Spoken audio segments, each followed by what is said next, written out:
It's very early following morning in our little fly camp on Chiefs Island. Last night was a very disturbed night.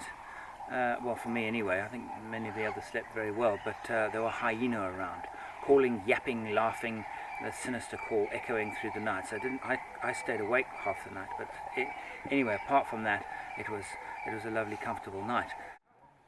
Fantastic.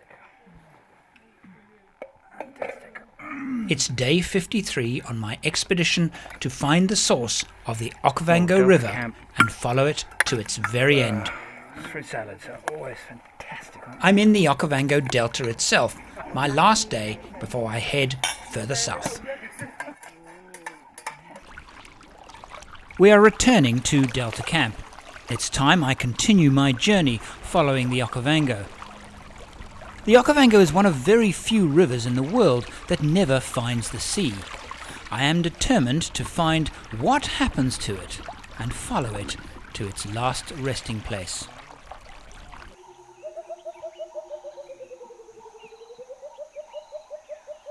Our visit to the Okavango, and particularly Delta Camp, has been full of emotion for Gwyn and I, having once spent a full year here. It's been a defining experience in our lives, and I guess the Okavango always will be. 19 years ago I said farewell to the Okavango. I knew I would return someday. I had no idea that I would be returning to make a television film about it. The visit has been wonderful, it's been nostalgic, and the Okavango is as glorious as it's ever been. Back on the road again, on our way to the southern part of the Okavango Delta. There are two main rivers that run south into the broader Kalahari. I'm going to try and follow both of them. The first one ends up at Lake Ngami. Lake Ngami has for many years been dry. When I first visited there in 1988, it was just nothing but wildflowers. It was very difficult for us to even find the bed of the lake. This is the road on the banks of Lake Ngami. We're having a bit of difficulty in finding the actual shores of the lake, which is to the left of us somewhere.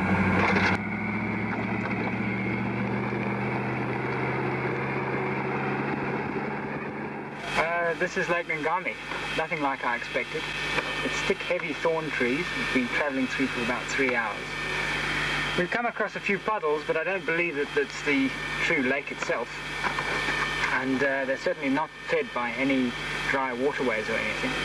So tomorrow morning we'll try and find the actual bed of the lake. Right. This is Lake Ngami. Our guide here, Bob, showed us the way through the bush. We travelled for about 15 minutes through very heavy thorn trees. There's absolutely no water at all, but thank God we found it eventually. What I'm going to try and do now is find that same bed, but it's been flooded for the last 4 years. And so now we're going to try again. I imagine it's going to be pretty difficult because it's covered with very thick bush all around it. So we're going to do our best now to try and get a better look at Lake Ngami. From Lake Ngami, we're going to then travel to find the other river called the Boteti. And I'm going to try my best to find the place where the water actually disappears, because the river literally stops. It literally just comes to an end in the middle of seemingly nowhere. I'm going to try and find that point. Believe it or not, this, the Nabe River, is the lesser of the two that drain the Okavango.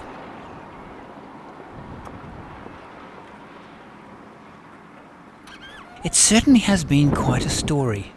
The river I've been following chose this year to put on a spectacular display. That's the problem with the area. I remember when I was here in 1988, there were a million roads, a million tracks, a lot more tar here than there was then. But I remember I struggled for hours in this thick thorn bush to try and find the lake. Hopefully with Mike's help, we'll get lucky.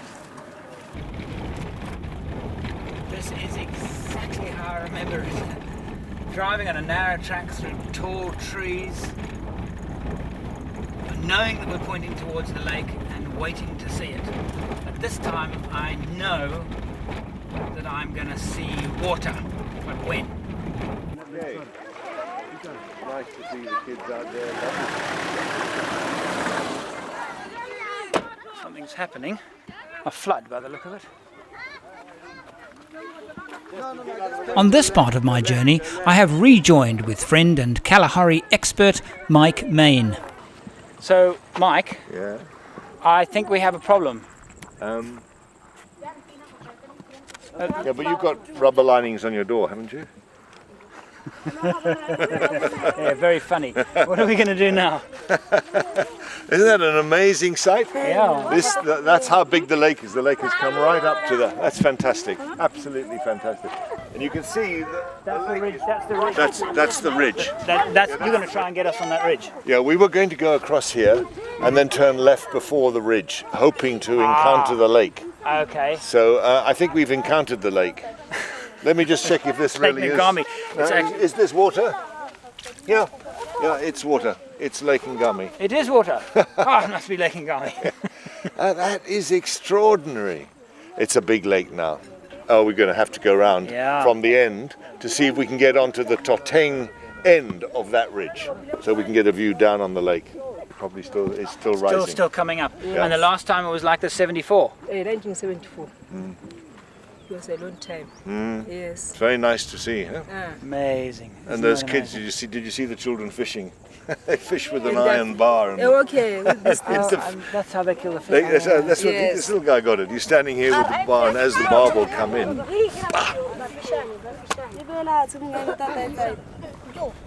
A nice fish. Amazing. I mean, that was the thing before. We would be driving and we didn't actually realize we were on the bed of the lake because it didn't look like a lake, because there was no line where the lake was and where the bush started. And the same thing has happened now, but the other way around, because now there's so much water, whereas before there was none. So much water, you still can't see the edge of the lake because the water is just going into the bush. It's unbelievable.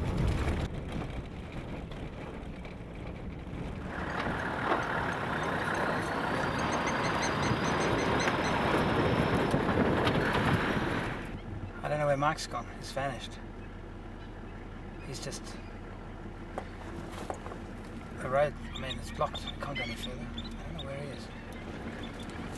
This is, again, this is the edge of the lake. We've hit the edge of the lake.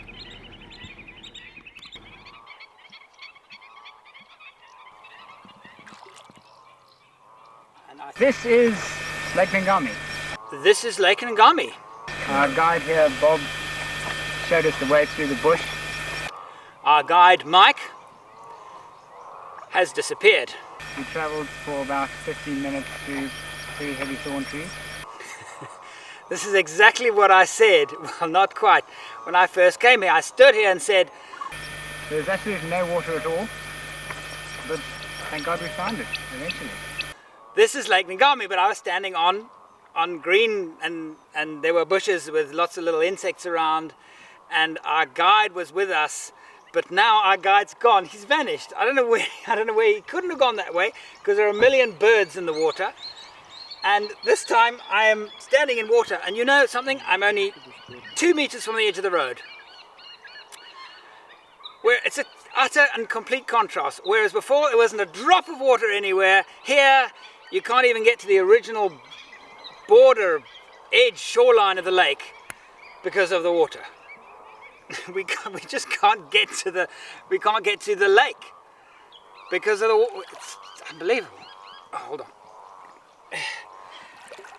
It is really something.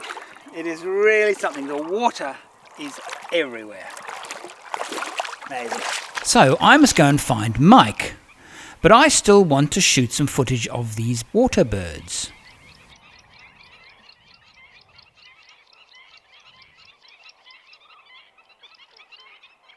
Okay, time to go. I've got to find out where they went, and I've got to do it before it gets dark. Now, this is 4 k's back towards the main road. There's a village over there, so I'm trying to recognise tyre tracks. I can see the caravan's tyre tracks, but I don't see Mike's tyre tracks. I think this was a test, because there they are. They abandoned us to do what we do best: film nice birdies. Swines left us to fret and find the track.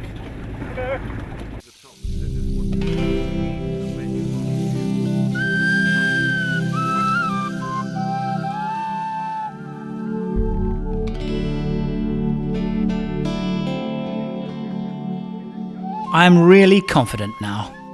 Tomorrow I will find what I'm looking for. Beer of the day. And here comes the bar.